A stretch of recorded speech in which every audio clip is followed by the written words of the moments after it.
Hey, how's it going, boys and girls? Brad the Guitologist here. In this video, we're going to take a look at one of the more historically significant amps that I've featured on the channel. This is a about a 1939, 1940 Gibson EH-150. Customers got some complaints on this, and we're going to flip it around and do some work on it.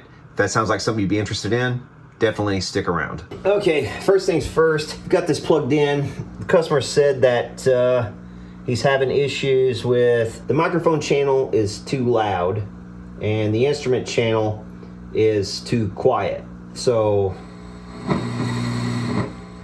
I mean, that's usually going to be the case. Your microphone channel on these amplifiers is almost always going to be a little bit louder because microphones are just designed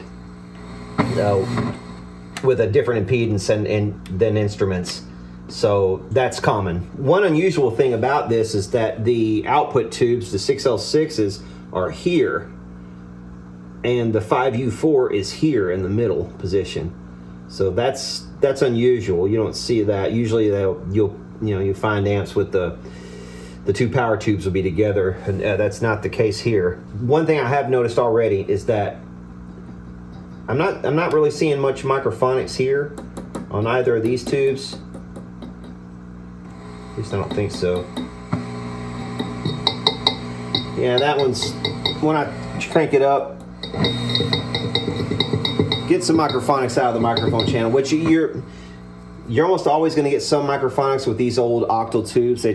That's kind of the way they are, especially the ones with the metal cases. This tube is pretty microphonic as well. And that one I think should be common to both channels, if I'm not mistaken. I haven't looked yet at the schematic or anything for this amplifier, so I'm not sure. Another thing I noticed right off the bat, obviously this has a JBL speaker, which is very heavy. This is a heavy speaker and does not belong in this amp, obviously. It would have come with a much lighter speaker, and the original speaker would have also been a field coil, whereas this one is a permanent magnet. And they've had to reinforce the cabinet as a result of this added weight, and the handle is being destroyed as well by people lifting on the handle with this much weight. I would never ever lift this thing with this much weight like this, except from the bottom. Always lift this thing from the bottom, never from this handle. Yeah, it still has the old Western Electric tag up here. Western Electric, of course, held a lot of the early patents. Also, AT&T held a lot of the early patents on tube equipment, and stuff from the 30s was still kind of under the license umbrella of those patents. So you see the little tag up there for that. So this thing has probably some more problems than just what the customer talked about. I'm getting some noise at idle here.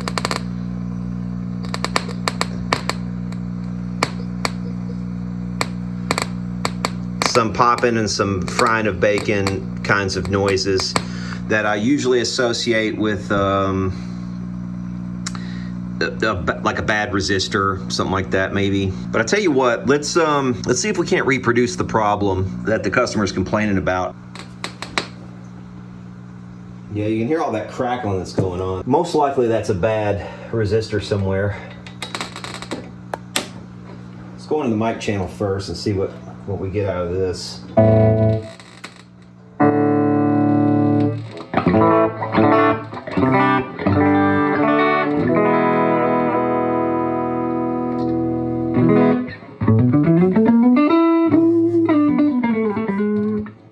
He's correct, that's a very loud channel.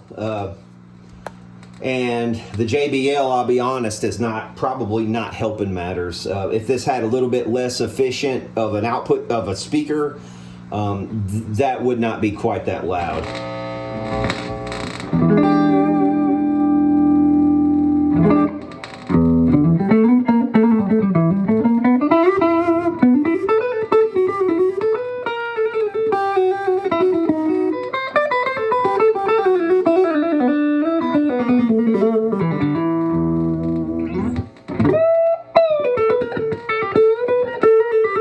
That's how crackly it is as well.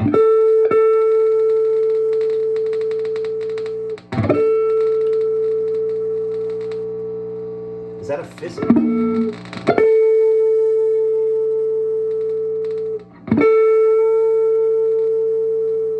bad speaker.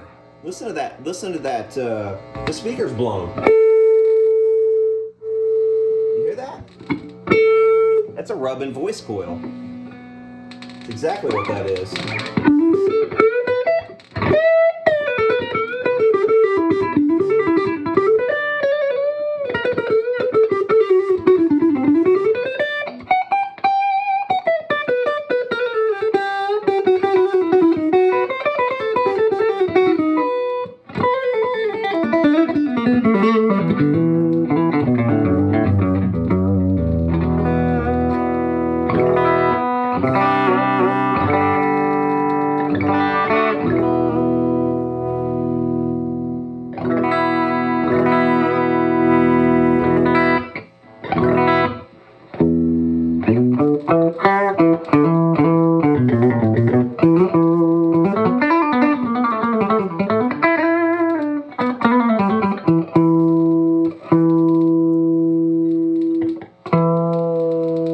The only other thing it could be is the speaker is not tight enough against the cabinet, but I don't think that's it. I think it's, unless it's that grill, it could be the grill. Maybe it's the grill, hang on.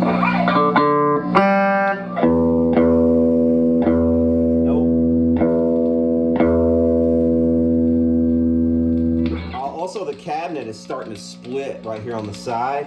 It's gonna be kind of hard to see, but that cabinet, it's coming apart right here at this seam. It really needs to be glued back.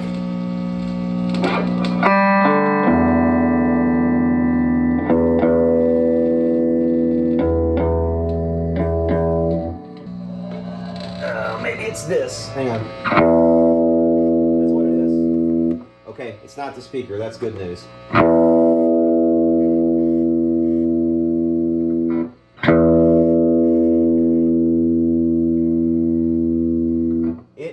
Rattling of the cabinet. Right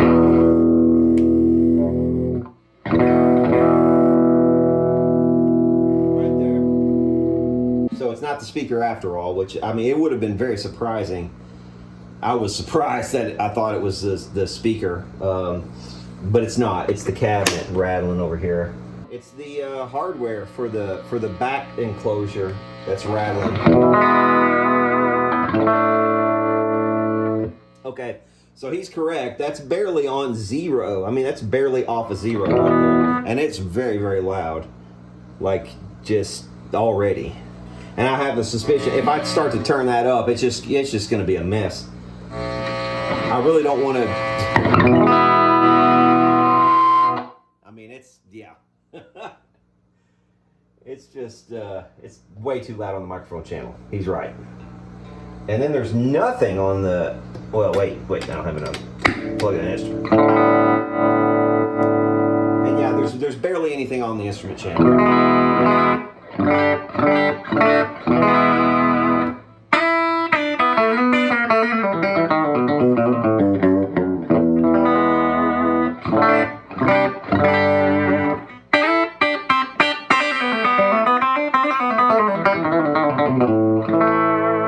This thing has been taken to at least one service center before in its past. This is a music store where I presume it was either sold or serviced. A most unusual music store. We take anything in trade. Be amazed at the way we deal.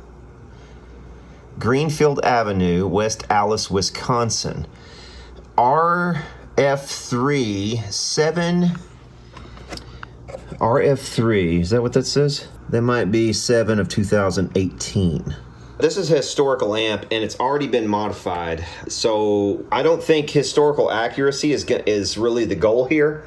The goal is to make this a giggable amp. The buzzing of the cabinet would drive me absolutely up the wall, and I would want to try to do something with that. Also, the cabinet is splitting over here on the side, like I said, and it needs to be shot full of glue and clamped up. Yeah, you can see here he does at least have the back door, the original back door for this, which is sometimes missing from these amplifiers. It does have the original, I guess these are original, probably. The original leather corner protectors on the bottom. We've got a lot of wear down here on the bottom. We also have some broken off pieces from here, which is where the original fasteners would have been over here. So those have pulled out on both sides. Look like somebody tried to re-glue or maybe do a fix here at one point, but it either didn't take or it broke again or something like that, and we got some missing wood. If we had the original pieces of wood that came off of there, we'd be able to glue that all back up and fix it properly, but somebody has replaced the fasteners. Looks like though they did not replace the fastener on this side, or if they did, it's missing again. I guess they did replace it here, and then this broke off too. That's what happened. They put it here on the lip on this side, and they would have put another one over here, but this one also has broken off. This is not original. You can see where the original one was, right here. All of these are replaced fasteners. And I just noticed this, check this out. I can move this chassis around just by pushing it around. It's like it's got a lot of play. Oh my gosh, it's barely in there at all. Okay, it's just free floating inside of the cabinet. So I don't know, maybe I'll try to do something with that. Also, we've got only a 2-prong cord. Somebody cut off the 3rd prong for it. So really we're only rocking 2 prongs on this cord. But yeah, man, this thing just needs some general maintenance, some work. Yeah. I guess that's convenient.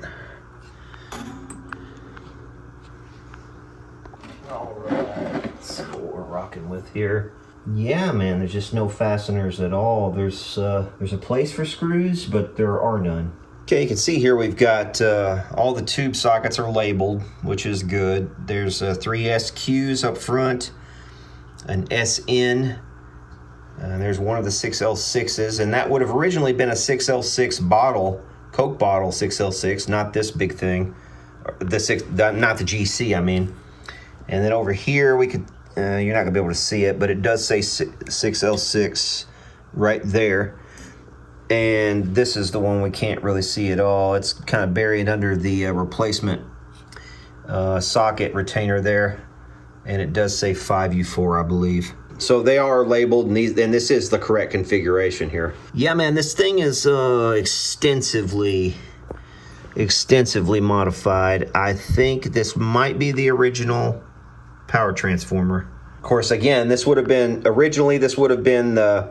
late 30s RCA Coke bottle 6L6s, or it would have been the metal can 6L6s, one or the other that it would have come with. Probably the metal ones, I would imagine. And if we flip it up on its side here, we'll be able to see it's pretty extensively serviced / modified. This is the output transformer right here.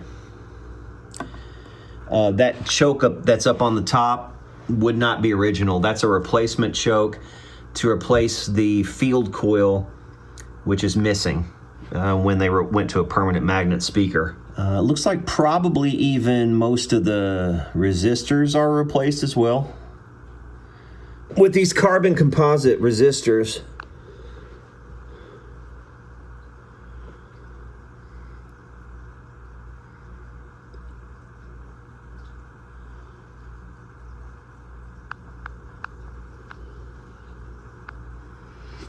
these might be original. These big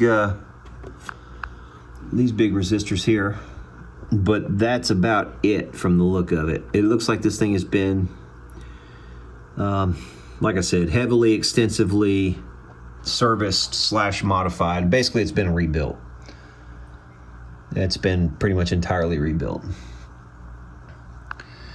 I'll tell you what, let's grab a schematic for this, and we'll get it up on the bench, and we'll see what modifications have been done. I would imagine this might have been modified also in stages. So, you know, whoever did a lot of this might not have put that JBL in here. So it might have been okay with like with a speaker that was a little less efficient than that.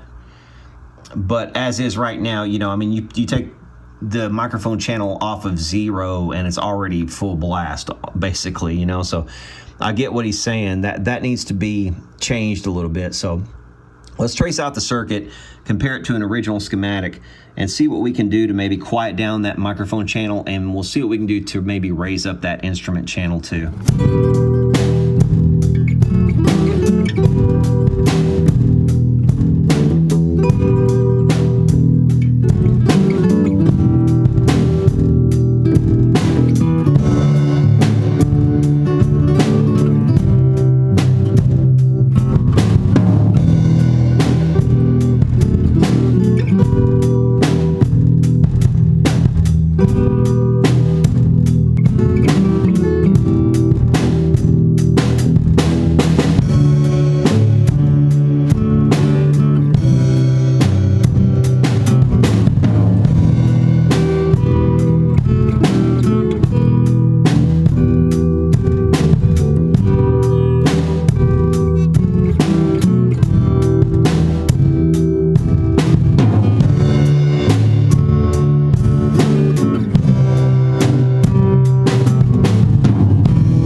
Okay, while the glue is drying on that cabinet, we're going to talk speakers for a second. So I spoke to the customer about replacing this JBL, which really needs to happen. The thing is really, really heavy. It doesn't look like it should be that heavy, but it is a massive, massive chunk of metal. We talked about replacing it with this speaker at first, but as you can see, this massive horseshoe chunk of metal right here, this big piece of iron, is adding a lot of weight to even this speaker too. So this would have been nice because we would have been able to return this to a field coil type amp setup, but as is, we're not going to be able to do that because this one is almost, it's not quite as heavy, but it's almost as heavy as that JBL. So we're going to forego that solution, and instead we're going to go with one of these. Now I'm leaning toward this one because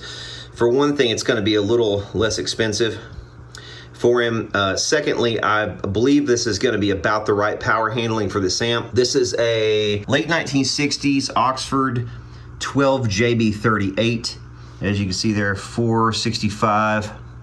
This is from 1968. It is an Alnico. This is a Weber. This one is 50 watts. This would definitely have enough power handling at 50 watts. It's a 12A150 Alnico speaker. Nice speaker, but it's gonna be, like I said, more expensive than this speaker, and I think this one's gonna be less efficient and should be a little quieter than this speaker. This one will be a fairly loud speaker.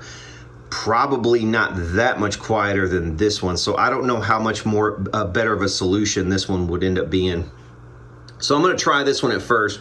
The only issue on this one would be the power handling. I think it's about a 15 watt speaker or so. I know that, let's see, I think the L, I was reading online, these go in succession, so like K, L, M, N, O, P, like the further down the alphabet you get, the more power handling these speakers have, and I think the K is 25 watts if I'm not mistaken.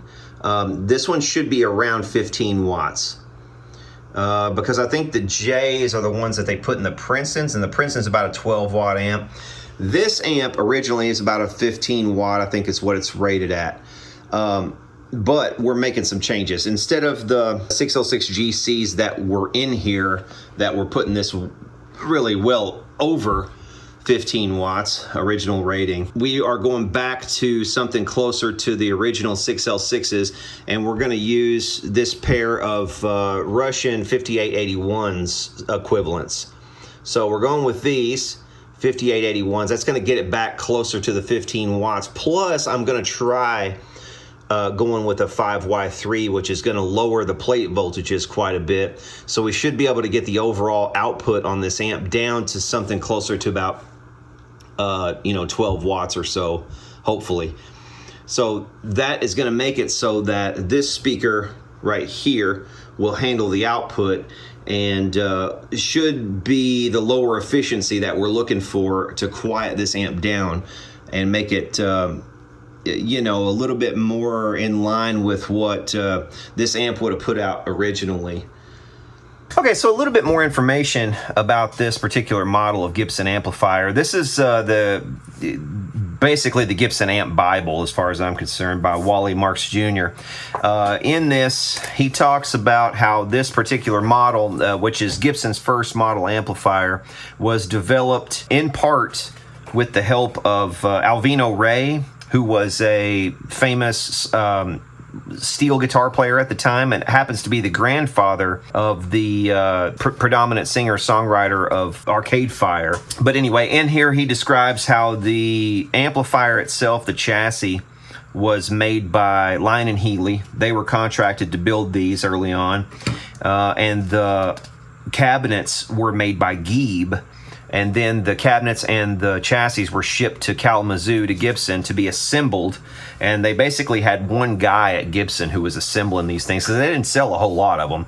And, you know, they never really made a whole lot of these early ones because it was still a novel thing.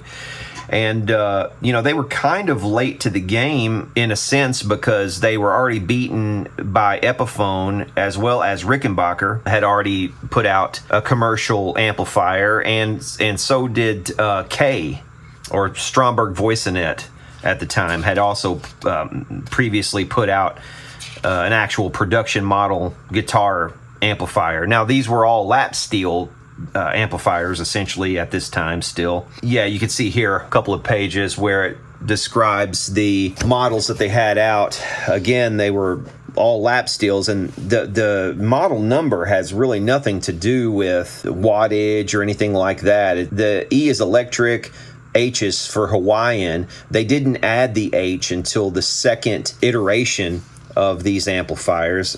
Around 1937, they added the H to the model name.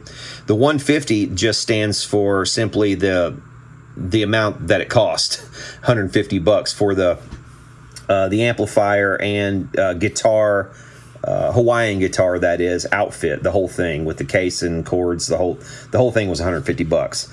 And then the 100 model was a slightly different amplifier. You can see there. This is one that they developed around 1937. To kind of take up the bottom end of the market, the EH-100, and this one cost $100. $100 for that setup is what this one cost. You can see here, here's the first version. Well, this is actually the second version of the amplifier. This is an example of a second version, but you could see what the controls look like. They really look much different than the controls we have on our current amplifier. Around 1937, they did change the schematic. So there's a couple of different schematics that you'll find for this amp, and they're detailed in the book here, and I do have them printed out here as well. But you will see that the original version of the amplifier had 6 N6 output tubes. That's because the 6L6 had not yet been invented by RCA when they developed this. They developed this around late 1935, and I think the first ones shipped in December of 1935, according to Wally Marks's book here. Then they came out again in about 1937. They redesigned it at some point and started putting 6L6s in the amplifier, which again was a new development by RCA, the original 6L6 tube. At least this one in this ad right here has the metal tube 6L6s, the original ones that were first developed by RCA. I haven't done an exhaustive search on these, but at least the pictures and everything that Wally Marks has here in his book from all of the catalogs and everything at the time shows the version with the different chassis. So they didn't come up with the one that we have probably until a little bit later. I would say of ours is probably, if I had to guess, I would say it's probably around 1940 or so. Of course, these were adopted very early on by Charlie Christian, who used them with a Spanish electric, but you could see in all these early ads that these were really developed and marketed early on, all their amplifiers for lap steel guitars. It just so happens I have one of these early Hawaiian lap steel guitars that is the type that would have come with one of these packages. And you can see here, this one needs a lot of work. You can see the buttons are all kind of cracked, and just it needs some revitalization, and that's going to be a project for another day. But that is what you would have gotten right around the late 30s, early 40s, is a setup just like this. So in this part of the book, he outlines a few more details on the E150/EH150s. They ran from about 1935 to 1942, and they made 4 different versions. So the first version was the E150, and again, it had the 6F6 for power output, it looks like, according to this. And then they went to a 2.6N6, and the chassis were pretty plain, and they really didn't have anything on them. No, in other words, not really much in the way of controls at all. Just an on-off switch, essentially, and a couple of inputs, and it looks like maybe a volume knob, and that's it. That's the thing about Gibson. They were usually in flux most of the time. I mean, they were always changing things up, and they would change things up really without notice, which was kind of a pain. Well, it has always been a real pain in the butt for Gibson amplifiers, because you never know which schematic is going to fit with a given model. But the power rating really looks like it stayed the same for most of the run at about 15 watts, at least according to this. Version 2, which ran from 36 to 37, that still had the 6N6 output tubes. Then we went to version 3. It moved to 6L6 tubes for the output in version 3. This is like the one that we see here. Hardwired speaker out extension, speaker echo out. Now this one, the one that we have here, I don't see an output on it. I don't see anything like that. Looks like this one does have an output right here, but the example that we have in front of us does not have that. And also it has of course the longer faceplate that really is much more akin to the EH-185, which was a piggyback, really the first piggyback amplifier ever made, was this EH-185 by Gibson. I got a friend who actually has one, so I've seen one in person. They're really cool, but they had a faceplate really almost exactly like the example we have in front of us, and the controls, it looks like, were all the same as well, with the microphone instrument and a tone knob.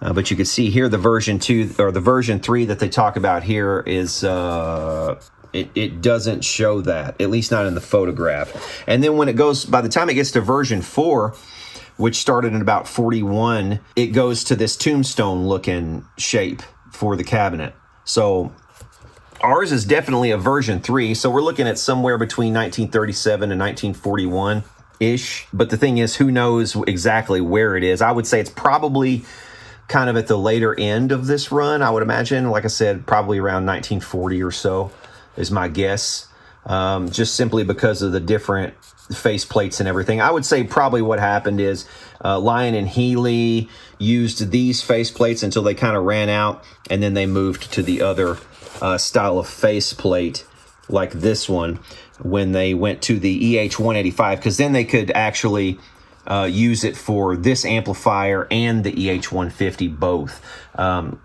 So the EH-185 started in 1939 and it ran through 1942. So I would say probably around 1939 is when the changeover happened, also for the faceplates on the 150. That's just, again, that's my guess. And without too many of the original components in the example that we have to really to try to research it and look for date codes and stuff, it's really no way for me to tell. But another thing we'll note as well, there aren't really any hard and fast production numbers. He's really good about listing the production numbers in this book for most of the Gibson amplifiers. You can see here production totals. Once you get a little bit later on, it gives you all that information for each individual model of amplifier.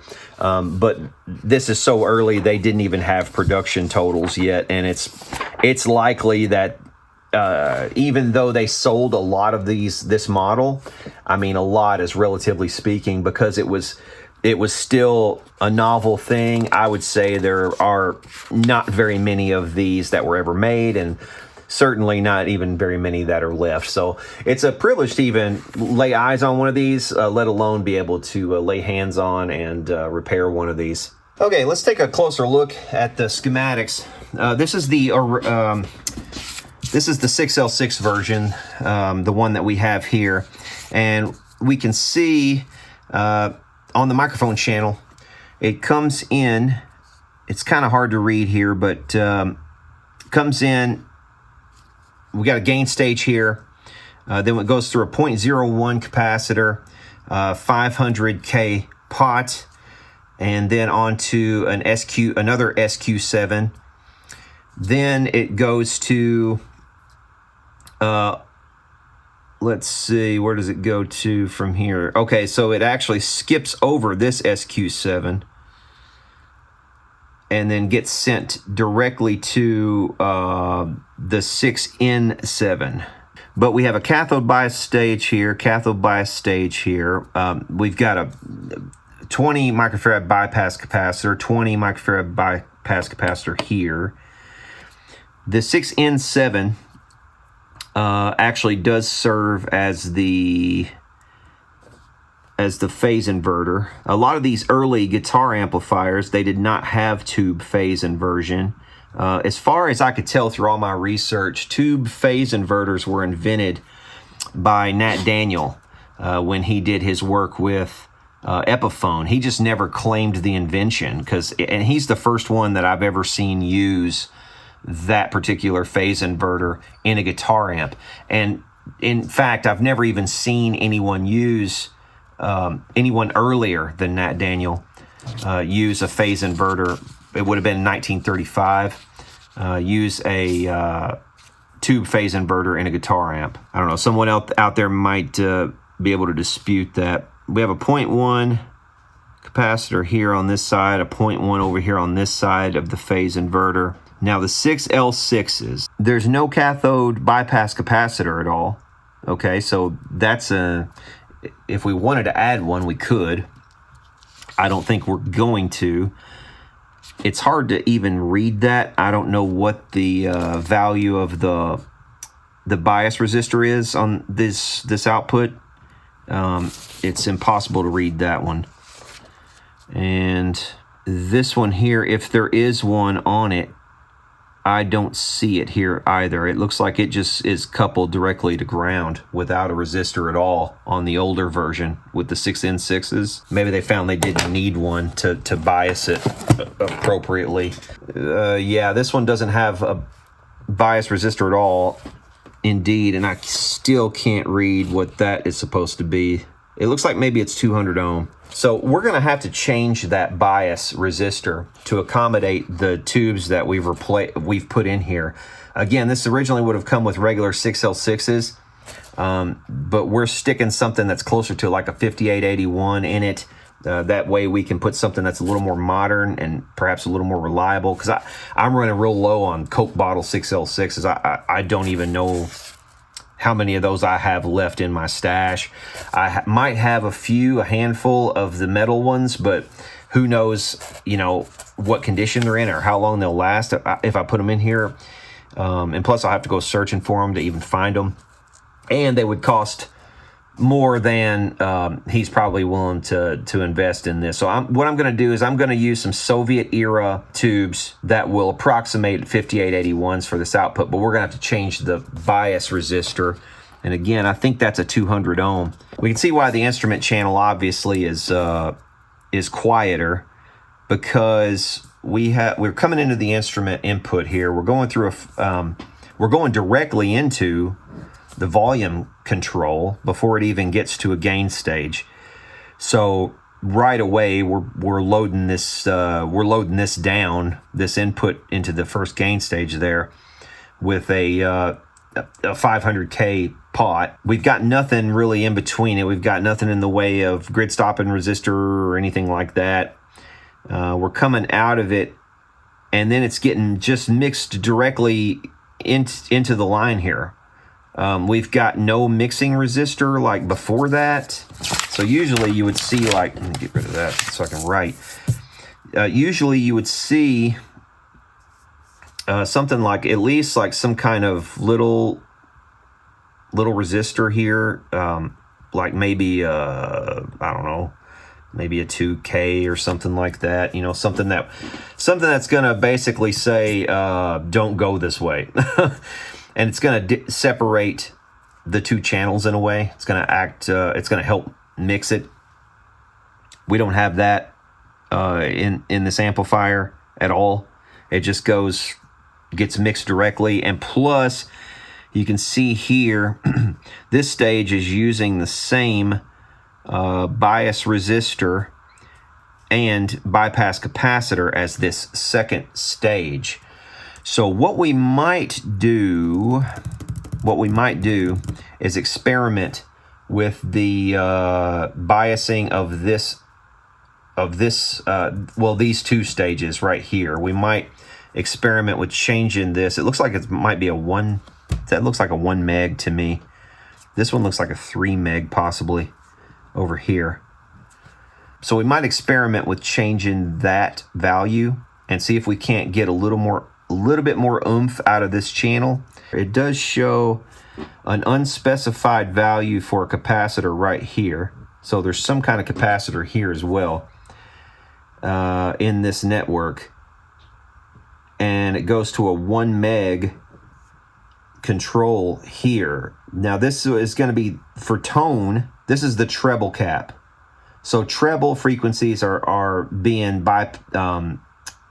passed through here and sent on. Now I don't know what the value of that is right there. We have to figure out what that value is.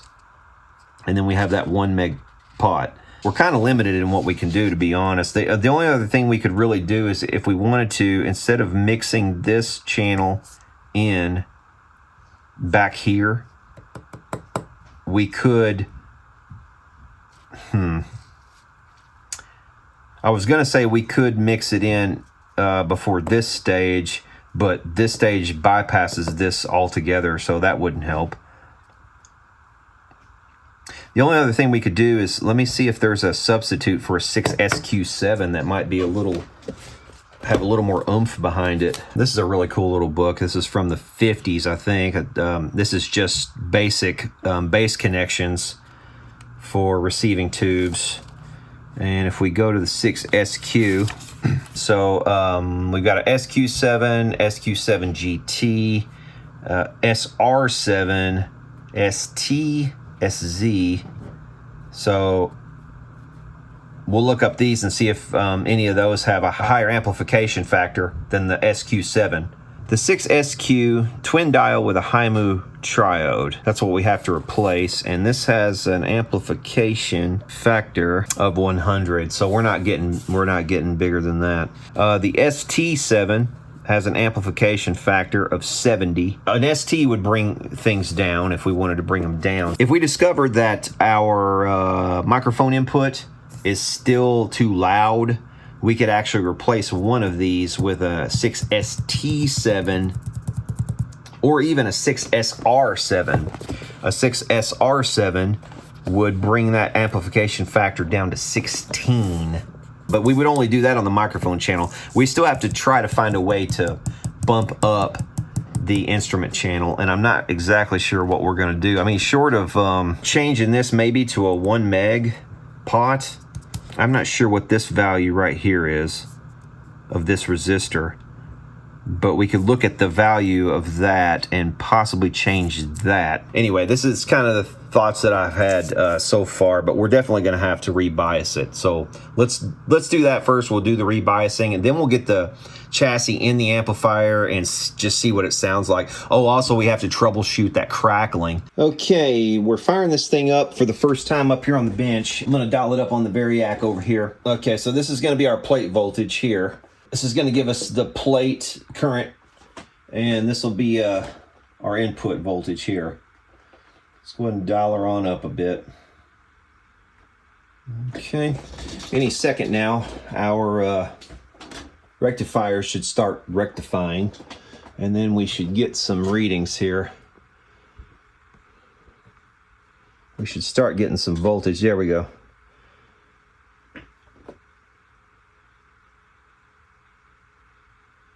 Well, I'm not reading anything on the voltage. Why am I not reading voltage? Oh, I see why. Duh. Ground. We need ground. It's there. So right now we're at 74 volts in, and we've got 153 volts on the plate. Current of 224 milliamps. I think this is going to be way too high for these tubes, and I don't want to burn them up. They'll probably start red plating in short order if I leave it like that. But I'm going to dial it on up to about 120, which is where this thing will end up being, and we'll see what these numbers settle in at. All right, 366 and 58. Okay, so I'm going to dial it back down some. 366 and 58. 366 volts times 0.058. We're already over the maximum for these tubes, and that's just at idle. So we need to get that way down. So let's change that bias resistor. I'm not gonna mess around with this because there's no bleeder resistors or anything in this amp. So I'm gonna have to bleed off these capacitors probably. I don't want to get hit by any voltage here, so I'm not interested in that today.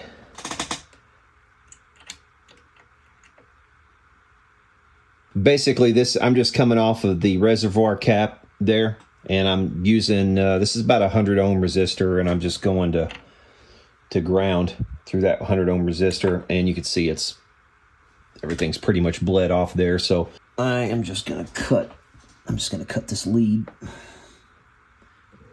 Cut that resistor lead right there. Get a couple gator clips, and we'll go from this one, and I want to let's try it about 470 ohms to that figure first and just see where it kind of lands. All right, now let's dial it back up and see what our numbers start to look like here. We're headed the right direction here. Let's get up to full voltage for a second here and see where we land. Okay, so our plate voltage has gone up, which we would expect. 430 volts times 0.024. Okay, that's 10 watts. So that's way better than we were looking before. That has us real close to where I think ultimately I would like to be on this. That's going to go a long way toward bringing the amp down in volume also. And that's dissipating about 50% of what each of these tubes these output tubes is capable of.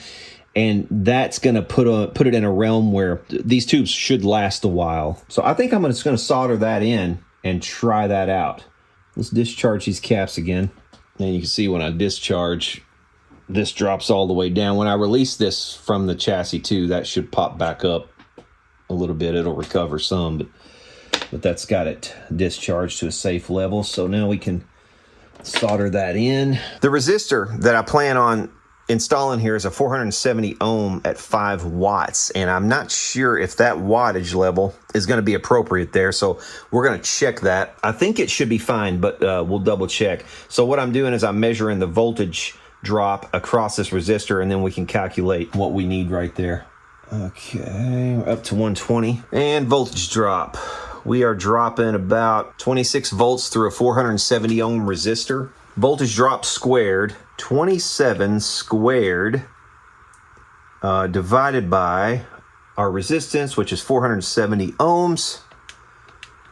And that's going to equal 1.55 watts. So we're well within, yeah, we're fine. Way under right there. And overall, if we look at the tail of the tape over here, we've got 90 watts of power, 120 volts on the input, and we've got 0.81 amps of current overall. So yeah, I'm going to solder that resistor in right there, and then I think we'll be able to give this thing a little bit of a test. But I do want to first, while I've got it up here on the bench, I want to try to hunt down this crackling noise that was happening earlier. So let's do that. We'll install this and then hunt that down.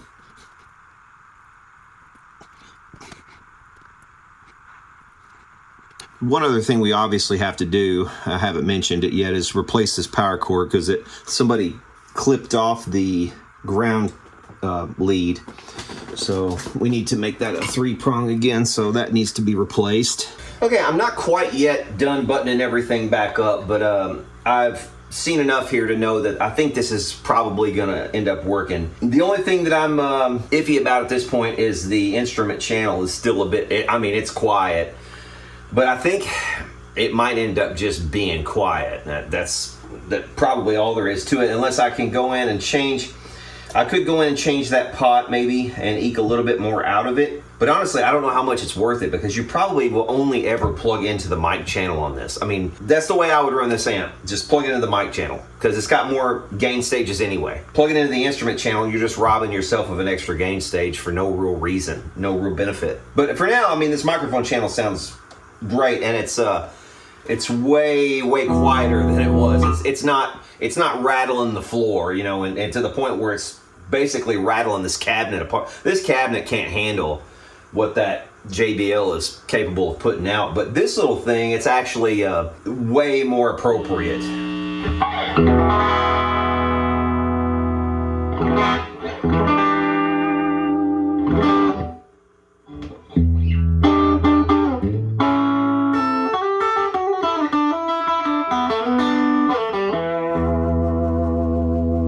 If you hear rattling, I've got to fix that.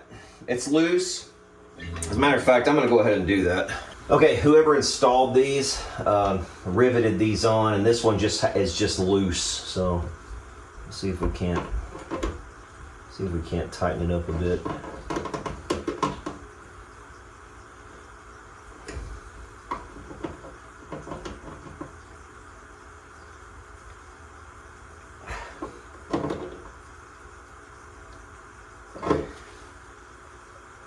Okay, that's already better.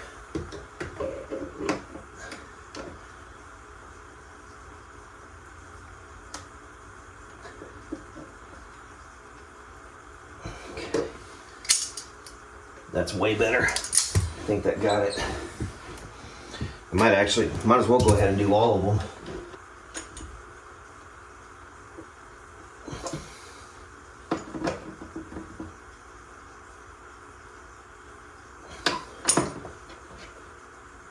That's way better.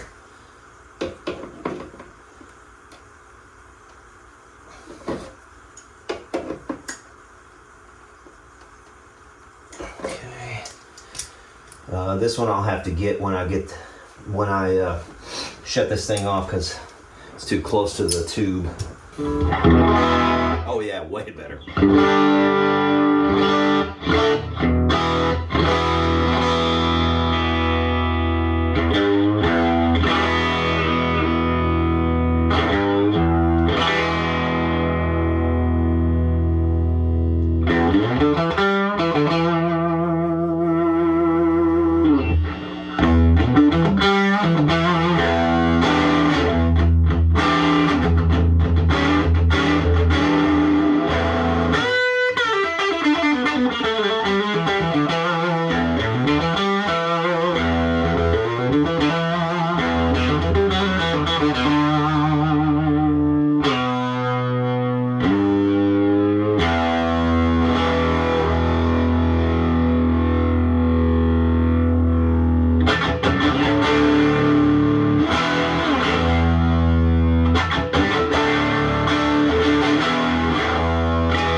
The tone control on this is subtractive, really. The more that you turn this up, it's taken away a lot of bass out of the signal.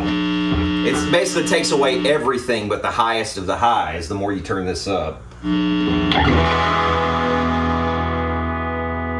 you turn that all the way up to treble, you know, you don't hardly even get any signal out. So really, I would probably run this I would probably personally run this with the bass, with the tone control all the way down to bass, or close to it. Because you're really getting the most signal out that way.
Yeah, that's half up on that channel. The more you turn it up, the more compressed it gets.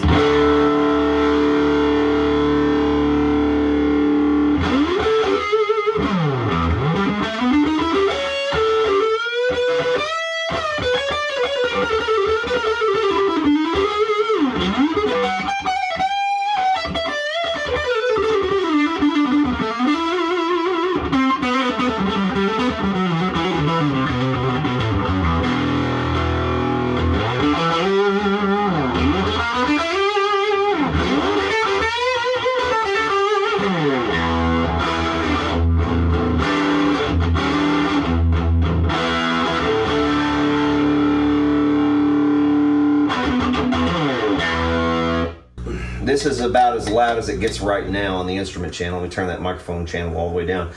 I'm gonna turn the instrument channel all the way up with the bass all the way, or with the tone control all the way down to bass, so it's getting the most signal through. And this is as loud as it gets right here. And the most distorted as well. Which might be useful actually, I mean, if you're looking for a cleaner tone for a track or something, like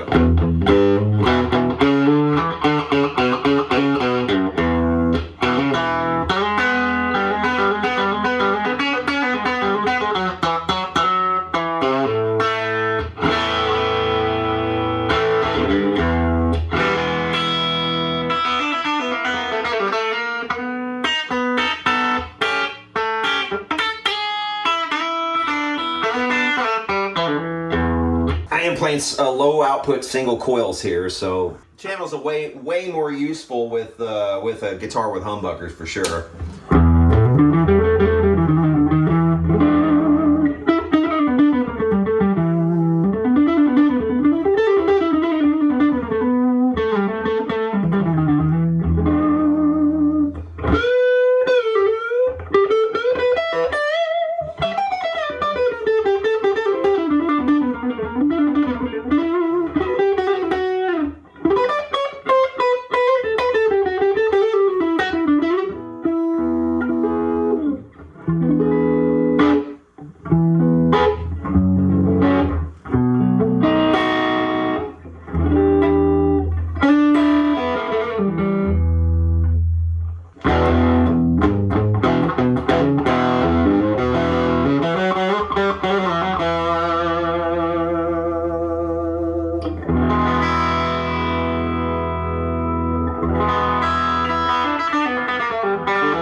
one's the only thing still buzzing right there. I will fix that, and then this cabinet will be solid sounding.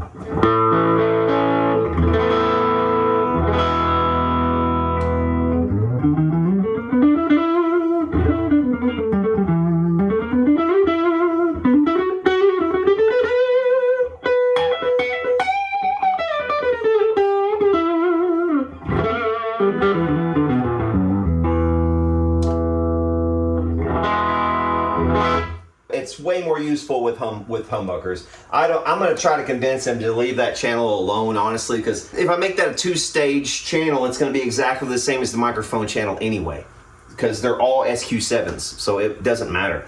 Yeah, I'm just going to tell them that the best thing to do is leave that as is and just use the microphone channel.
It's still loud. I mean, it's loud. It's loud enough to gig with. I could gig with this for sure. Slap a microphone in front of it. You know, the channel doesn't have to be that loud, but I mean, it'll get compressed, man. It'll sing lead wise.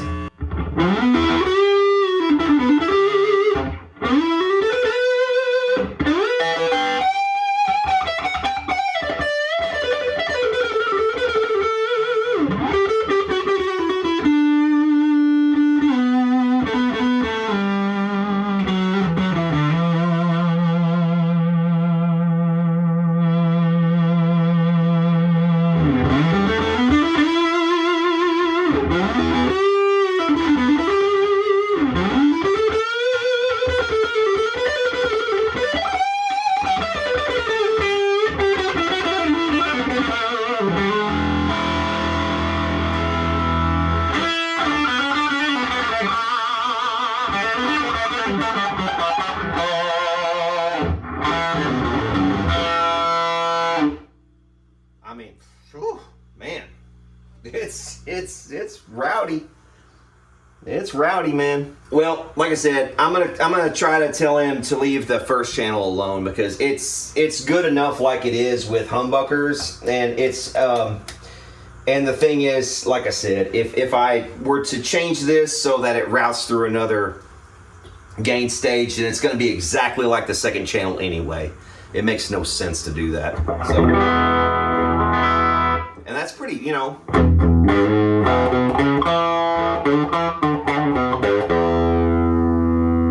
You know, if you're playing quiet maybe and you got pedals and stuff, you can use that channel maybe for that. But otherwise, I would just plug into the mic channel. So that's going to do it for this really historically important late 1930s, circa 1939, 1940 Gibson EH-150. So yeah, hit subscribe down below. Join me over on Locals if you want to see more behind the scenes stuff. I post a lot of stuff over there. Also, subscribe to my second channel, The Fixologist, where I do a lot of stuff like garbage picking, fixing stuff I find on the curb, you know, all that kind of stuff, which is pretty fun also. But yeah, that'll do it for this one, and for now, we'll see y'all later.